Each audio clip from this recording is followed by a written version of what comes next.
Assalamualaikum warahmatullahi wabarakatuh. Bagaimana kabarnya santriwan, santriwati, mahasiswa, mahasiswi semua di rumah atau dimanapun berada dan juga pecinta Al-Quran, mudah-mudahan senantiasa dalam lindungan dan hidayah Allah Subhanahu Wa Taala. Alhamdulillah, hamdan salatan wa salaman ala Rasulillah Sayyidina Muhammadin Abdullah wa ala alihi wa sahbihi wa mawalah. Qala rabbi shrah li sadri wa yassir li amri wahlul 'uqdatam min lisani yafqahu qawli. Amin. Baik, untuk pertemuan kali ini kita akan membahas makhrajul huruf, yaitu yang berikutnya mulai dari kemarin sudah masuk terus keluar dari dalam keluar semakin keluar. Sempat pertemuan sebelumnya adalah do. Pertemuan kali ini adalah lam nun ro atau dzal qiyah. Alhamdulillah. Mari kita simak dengan seksama.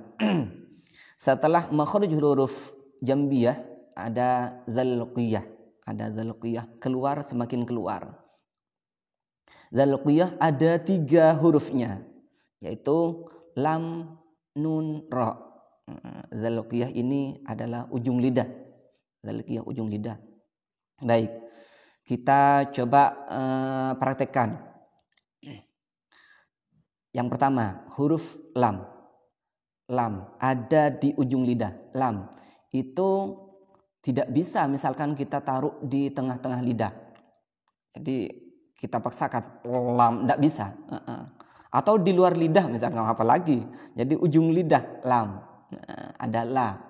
Oke, jadi ini ada kecenderungan ketika pelafalan makhrajul huruf lam ini ada kecenderungan dan rentan sekali tawallud.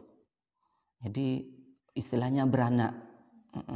Istilah la, li, lu, bal. Jadi seperti itu.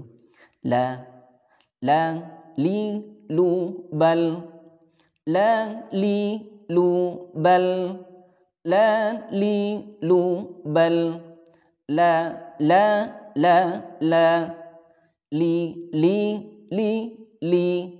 lu, la, li, lu. Seperti itu. La sangat mudah makhrajul hurufnya, cuman kecenderungan di mana-mana saya jumpai tawalludnya. La, li, lu, bal. La, li, lu, bal. La, li, lu, bal.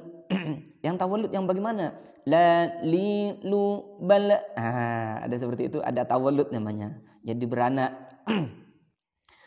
Lulan, laninal, naminal, mulni, malinan, lanila. Lulan, lanilal, naminal, mulni, malilan, lanila. Lulan, lanilal, naminal, mulni, malilan, lanila. Lulan, lanilal, naminal, mulni, malilan, lanila.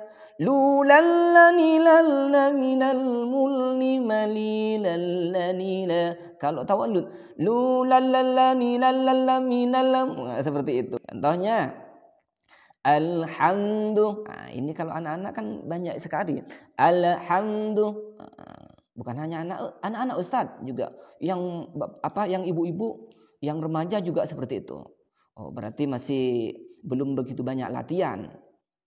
Bukan artinya sama dengan anak-anak, bukan.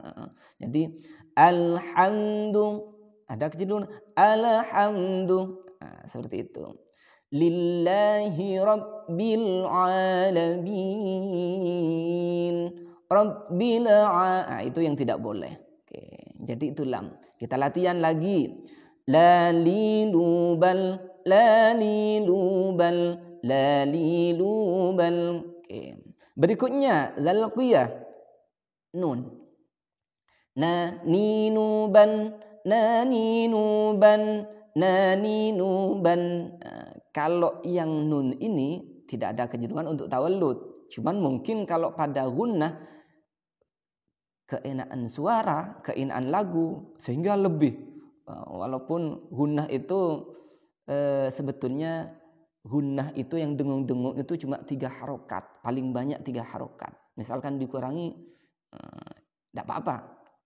Jadi naninuban, naninuban, naninuban, naninuban, nunan, naninan.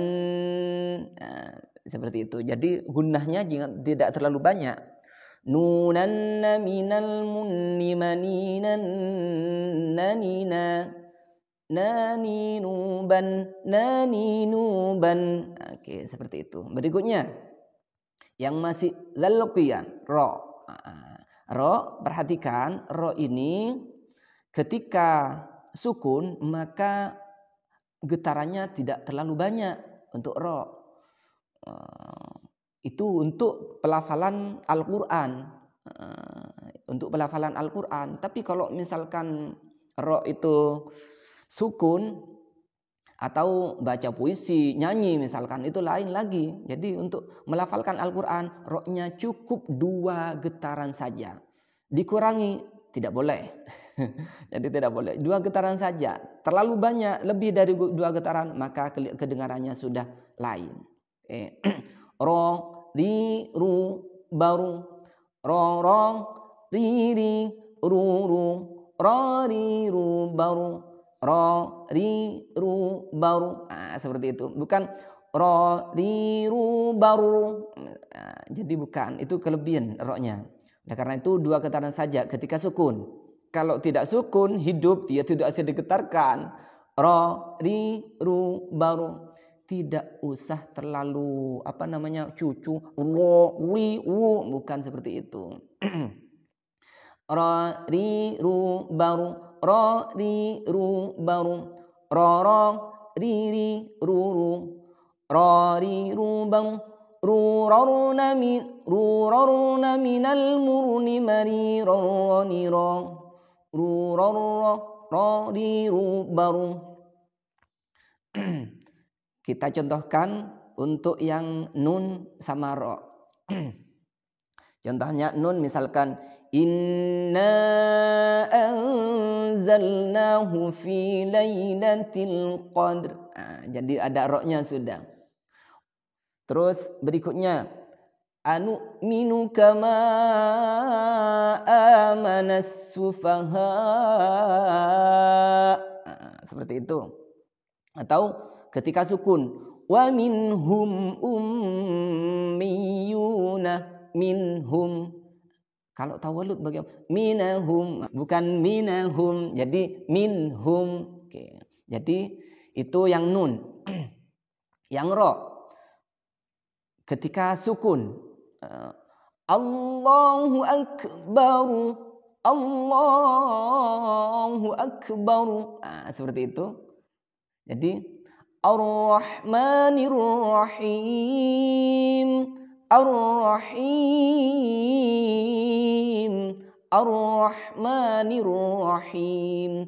Tidak usah terlalu sulit. Contoh yang sulit bagaimana? Ar-Rahma misalkan. Dari saking hati-hatinya ro-nya. Oke. Jadi pelafalan ro seperti yang pertemuan yang lalu, misalkan pada pembacaan Al-Quran, kita melafalkan Al-Quran cukup 2 getaran saja, tidak terlalu banyak. Kalau terlalu banyak malah tidak bagus. Enak suaranya. Contoh Allahu Akbar misalkan, itu juga enak. Jadi tidak ada yang adzan kecuali mungkin anak-anak. Jadi getarannya banyak, itu bukan hanya 2. Allahu Akbar, jadi gak enak. Tapi kalau Allahu Akbar, Allahu Akbar, jadi lebih enak. Oke. Jadi itu pelafalan ro. Ro, riru, ro, riru, ro, riru. Oke. Jadi itu dzal qiyah. Dzal qiyah ujung lidah ada 3 huruf. Lam, nun, ro. Kalau kita lakukan seperti ini. ada apa namanya, ada nasyid atau salawat seperti ini. Talama ashku gharami ya nurul wujud. Nah, seperti itu.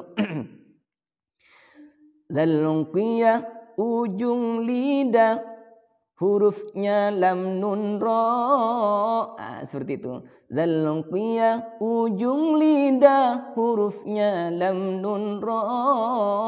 Dzalqiyah ujung lidah hurufnya lam nun ra.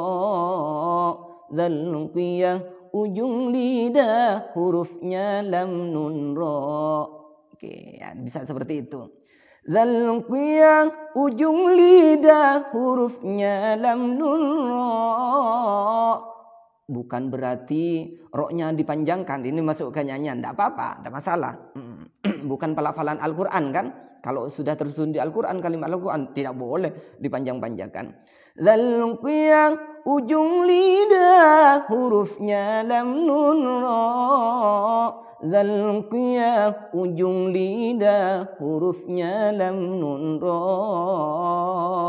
Dzalqiyah ujung lidah hurufnya lam nun ra. Oke, mudah-mudahan kita belajar makhraj huruf juga senang. Nah, jadi kita belajar makhrajul huruf Al-Quran, terus hati kita tidak senang wa Quran. Jadi belajar makhrajul huruf, belajar Al-Quran, kita harus hati suasana kita senang. Biasanya ciri-cirinya ketika selesai belajar Al-Quran, hatinya enak, tenang, berarti betul-betul menghayati Al-Quran. Tapi kalau setelah baca Al-Quran yang semula banyak hutangnya, terus setelah itu mikirkan hutang lagi misalkan, itu masih kurang perenungan.